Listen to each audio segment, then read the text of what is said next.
आर्थिक गैरव्यवहार प्रकरणी मुंबईतल्या विशेष ईडी न्यायालयानं छगन भुजबळांची न्यायालयीन कोठडीत रवानगी केली आहे। 31 मार्च म्हणजे तब्बल 14 दिवसांकरता ईडी न्यायालयानं छगन भुजबळांची जेलमध्ये रवानगी केली आहे। महाराष्ट्र सदन घोटाळा, मंत्रिपदाचा गैरवापर करून शासनाचे नुकसान करणे आणि अवैध मार्गाने पैसे कमावणे या प्रकरणी 2 दिवसांच्या ईडी कोठडीनंतर छगन भुजबळांची आज मुंबईतील विशेष ईडी न्यायालयानं न्यायालयीन कोठडीत रवानगी केली।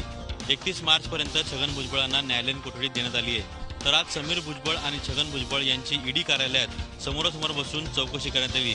यावेळी समीर भुजबळ संचालक असलेल्या कंपन्यांना सार्वजनिक बांधकाम विभागाकडून कामे कशी मिळाली, तसंच इतर आर्थिक गैरव्यवहारात समीर आणि छगन भुजबळ यांनी संगनमताने पैशांची अफरातफर केली का, याबाबत दोघांची ईडीने चौकशी केली। विशेष म्हणजे छगन भुजबळ यांना अटक झाल्यानंतर दिल्लीतले ईडीचे प्रमुख कर्नल सिंग यांनी आज ईडीच्या मुंबईतल्या कार्यालयाला भेट दिली आणि तपास कसा सुरू आहे हे सर्व जाणून घेतलं। पुण्यातील जर्मन बेकरी बॉम्बस्फोट प्रकरणी हिमायत बेगची फाशी शिक्षा मुंबई उच्च न्यायालयानं रद्द केलेली आहे। तर स्फोटके बाळगल्याप्रकरणी हिमायत बेगची जन्मठेपेची शिक्षा मुंबई उच्च बाळगणे आणि बोगस मोबाईल सिम कार्ड प्रकरणी फसवणुकीच्या गुन्ह्याखाली हिमायत बेगची जन्मठेपेची शिक्षा मुंबई उच्च न्यायालयानं कायम ठेवली। स्फोटकांचा वापर करणे, दहशतवादी कृत्य करणे, हत्या करणे आणि हत्येचा कट रचणे या आरोपातून हिमायत बेगची मुंबई उच्च न्यायालयानं निर्दोष मुक्तता केली आहे। जर्मन बेकरी बॉम्बस्फोट प्रकरणी हिमायत बेग हा एकमेव आरोपी अटकेत होता आणि त्याचीच फाशी शिक्षा रद्द झाल्याने तपास यंत्रणांना मोठी चपराक बसली आहे। तपास यंत्रणा आता या निकालाच्या विरोधात सर्वोच्च न्यायालयामध्ये अपील करणार आहे। त्यामुळे सर्वोच्च न्यायालय हिमायत बेग प्रकरणी काय निकाल देते याकडे सगळ्यांचं लक्ष लागून आहे। विधान परिषदेमध्ये राज्यपालांच्या अभिभाषणाला उत्तर देताना मुख्यमंत्री देवेंद्र फडणवीस यांनी मेट्रो मुद्द्यावरून शिवसेनेचं नाव न घेता अप्रत्यक्षपणे टोला आणला। मेट्रो कारशेडबाबत मतभेद आहेत, ते सर्वांनी मिळून सोडवले पाहिजेत।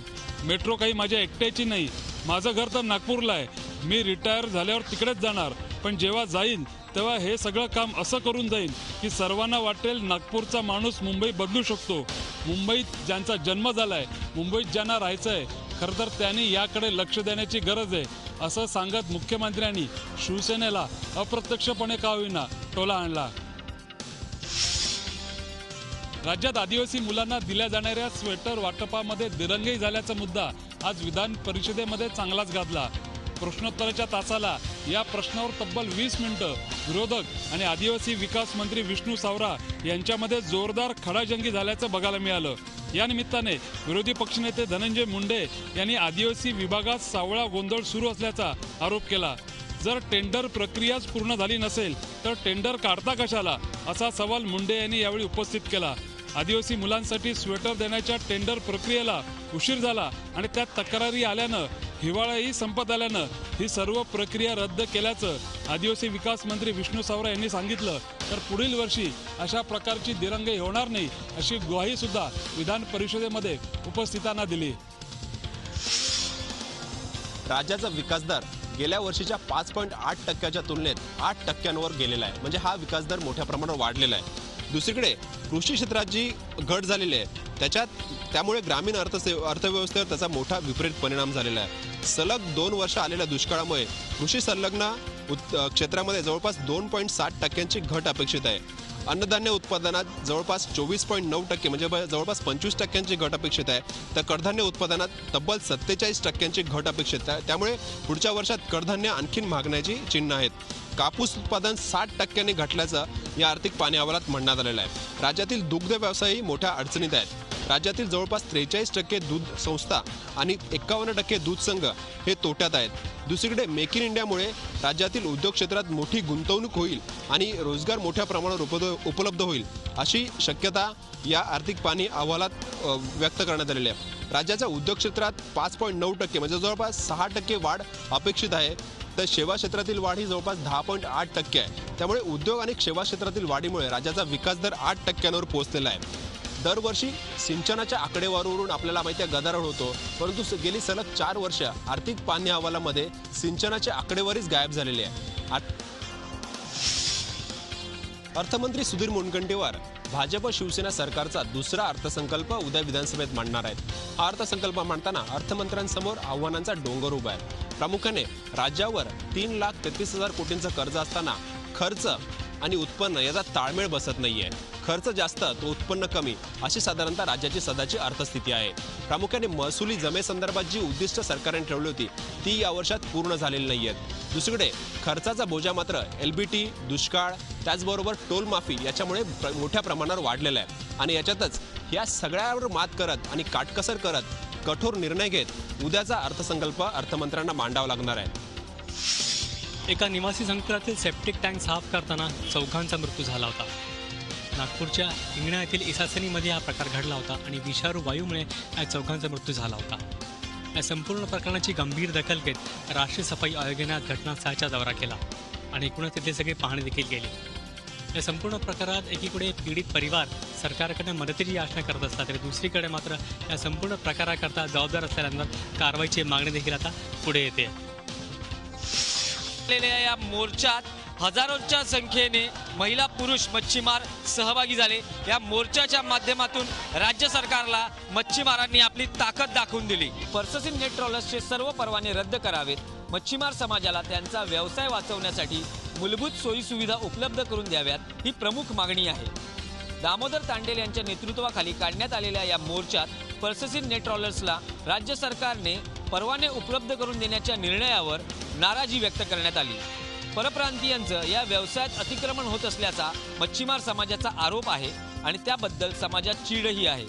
मच्छीमार समाजानं शांततेच्या मार्गानं आज आपला रोष सरकारपुढे व्यक्त केला. आपल्या मागण्या मान्य न झाल्यास यापेक्षाही उग्र आंदोलनाचा इशारा मच्छीमार समाजातर्फे देण्यात आला आहे. भारत माता की जय या घोषणेवरून सध्या देशात वाद पेटला असताना आज मुंबईत मुस्लिम बहुल भागात एक वेगळं चित्र पाहायला मिळालं. माहीम येथील मखदूम शाह बाबांच्या दर्ग्यात पहिल्यांदाच भारताचा तिरंगा फडकला आणि भारत मातेचा जयघोषही करण्यात आला. शिवसेनेचे युवा खासदार राहुल शेवाळे आणि पक्षाचे उपाध्यक्ष हाजी अराफत शेख यांनी पुढाकार घेऊन हा सुवर्णयोग जुळवून आणला. या कार्यक्रमात मुस्लिम समाजही मोठ्या संख्येनं सहभागी झाला होता. भारत मातेचा जयघोष करण्यास नकार देणाऱ्या ओवैसी बंधूंचा आणि MIM पक्षाच्या लोकप्रतिनिधींचा या कार्यक्रमात जोरदार निषेध करण्यात आला. विलेपार्ले येथील किंगफिशर हाऊसचा मालमत्ता कर 1 एप्रिल 2010 पासून थकीत असून वारंवार नोटिसा देऊनही विजय मल्ल्या यांच्या किंगफिशर कंपनीनं तो कर भरलेला नाही. किंगफिशर हाऊस विकत घेणाऱ्यास प्रथम मुंबई महापालिकेचा मालमत्ता कर भरावा लागणार आहे. त्यानंतरच ही मालमत्ता जी आहे ती विकत घेणाऱ्याच्या नावावर होणार आहे. मुंबई पाठोपाठ ठाण्यामध्येही 30% पाणी कपात झालेली आहे. शहरी भागासाठी जवळपास 48 आठवड्याला तर दिवा मुंब्रा आणि कळवा भागासाठी 60 तास आठवड्याला ही पाणी कपात असणार आहे. एकंदरीतच ठाणे महानगरपालिकेसमोर पाणी संकट मोठ्या प्रमाणात उभं आहे. त्यासाठी एक नवीन युक्ती ठाणे महानगरपालिकेने आजमावलेली आहे आणि ती म्हणजे ठाणे महानगरपालिकेच्या हद्दीतील शेकडो अशा विहिरी आहेत तिचं पुनर्वसन केलं पाहिजे आणि ह्यासाठी सत्ताधारीही पुढे आलेले आहेत. एकंदरीतच सत्ताधारी आणि पालिकेने ही एक योजना राबवलेली आहे. ज्या विहिरी आहेत त्यांचं पुनर्वसन करायचं, त्याला पाणी आणण्याचं, जेणेकरून येणाऱ्या काळात ठाणेकरांना पाण्याची जी टंचाई आहे ही भासणार नाही आहे. एकंदरीतच ह्यासाठी पालिका आयुक्त व महापौरांनी एक बैठक घेतली होती आणि या बैठकीत हा निर्णय घेतलेला आहे. या निर्णयावरती जर अंमलबजावणी झाली तर खरंच ठाणेकरांचा हा मोठा प्रश्न सुटणार आहे. उल्हासनगर रेल्वे स्टेशनजवळील स्कायवॉकवरून एका 11वी शिकणाऱ्या विद्यार्थ्याने उडी मारून आत्महत्या केल्याचा प्रयत्न केला आहे. भूषण मांडवकर असे त्या विद्यार्थ्याचे नाव आहे. कॉलेजमध्ये जाताना काही विद्यार्थी त्याला बायल्या म्हणून चिडवत असत. त्यामुळे भूषण हा अनेक दिवसांपासून मानसिक तणावाखाली होता. काल दुपारी त्याने आत्महत्या करण्याचा प्रयत्न केला. या दुर्घटनेत भूषण हा गंभीर जखमी झाला असून त्याच्यावर शहरातील मध्यवर्ती रुग्णालयात उपचार सुरू आहेत. भूषण हा उल्हासनगरच्या SST कॉलेजचा विद्यार्थी होता. या घटनेची कॉलेज प्रशासनाने गंभीर दखल घेतली आहे. वजन कमी करण्याची शस्त्रक्रिया करण्यास गेलेल्या महिलेचा उपचारादरम्यान मृत्यू झाला आहे. पुण्यातल्या लष्कराच्या कमांड हॉस्पिटलमध्ये ही घटना घडली आहे. ज्योती दुबे असं या महिलेचं नाव आहे. ज्योती दुबे यांचे पती सचिन दुबे यांनी या प्रकरणी डॉक्टरांवर हलगर्जीपणाचा आरोप केला आहे. तर वानवडी पोलिसांनी या प्रकरणी अकस्मात मृत्यूची नोंद केली आहे. वैद्यकीय समितीचा अहवाल आल्यानंतर पुढील कारवाई केली जाईल असं पोलिसांनी या प्रकरणी म्हटलं आहे. खास महिलांच्या असलेल्या काही व्याधी आणि त्या निवारणासाठी एका तांत्रिक बाबानं सुचवलेला अघोरी उपाय होता कुमारिकेची नग्नपूजा आणि योनीपूजा. यासाठी कुमारिका सावज रूपात हेरण्यात आली. मात्र ही सावज हेरलेली कुमारिका धाडसी निघाली. या कुमारिकेनं या संपूर्ण प्रकाराची पोलिसात तक्रार केली आणि पोलिसांनी खंबीर पवित्रा घेतला. तांत्रिक बाबा, त्याचे 2 महिला साथीदार आणि एक युवती यांना पोलिसांनी बेड्या ठोकल्या. या प्रकारानं महाराष्ट्रात अंधश्रद्धेची मुळं समाजात किती खोलवर रुजली आहेत हे स्पष्ट झालं. नागपूरच्या जरीपटका भागातील कपिलनगरात एका महिलेने एका युवतीवरती ॲसिड हल्ला केल्याची खळबळजनक घटना उघडकीस आली आहे.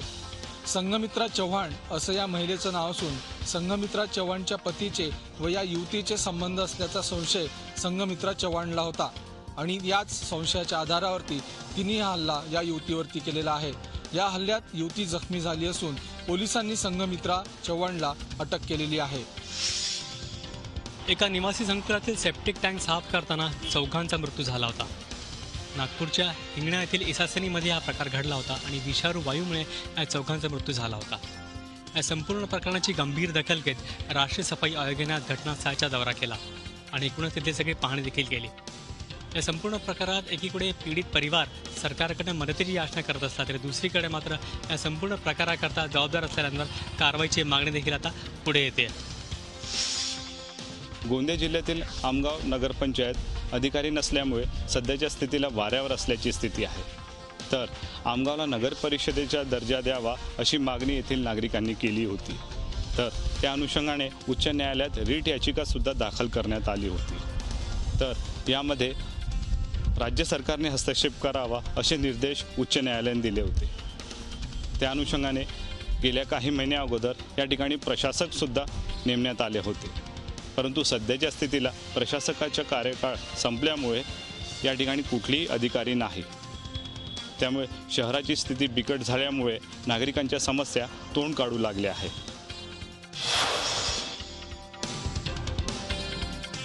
कोल्हापूरच्या महालक्ष्मीचा अमित सैनी आणि पश्चिम महाराष्ट्र देवस्थान समितीची बैठक झाली. त्या बैठकीमध्ये हा लाडूचा ठेका कळंबा कारागृहातील महिला कैद्यांना देण्याचं ठरवण्यात आलं आहे. प्रायोगिक तत्वावर सुरुवातीला 3 महिने हा ठेका देण्यात येणार आहे आणि त्याच्यानंतर हा ठेका पुढे ठेवायचा की थांबवायचा यावर निर्णय केला जाणार आहे. नाशिक शहर झोपडपट्टी मुक्त करण्यासाठी केंद्र सरकारच्या पंतप्रधान आवास योजनेअंतर्गत शहरातील झोपडपट्ट्यांचं सर्वेक्षण केलं जाणार आहे. शहरातील गरजूंना त्यांच्या हक्काचं घर मिळावं ही यामागची मुख्य संकल्पना आहे. मात्र याआधीच नाशिक महानगरपालिकेच्या वतीनं घरकुल योजना कार्यान्वित झालेली आहे. 2006 ते 7 सालापासून सुरू असलेली ही योजना अद्यापही रखडलेली असल्यानं आधी ती योजना पूर्णत्वास आणावी, त्यानंतर नवीन योजनेचं सर्वेक्षण करावं अशी मागणी नागरिकांकडून होते. औरंगाबादच्या दत्तविहार भागात एका माकडानं आज इतका हैदोस घातला की जणू पूर्ण कॉलनीज माकडानं हायजॅक गेली अशी परिस्थिती निर्माण झाली होती.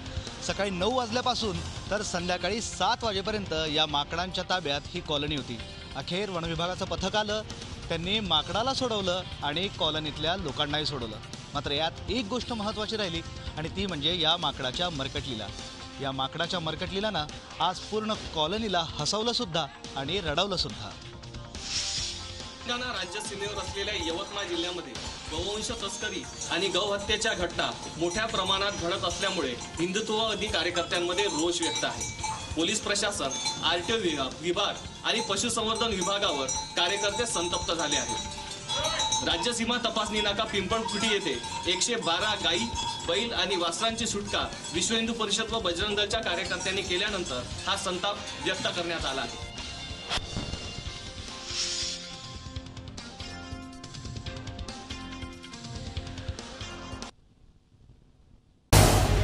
झी 24 तास रहा एक पाऊल पुढे.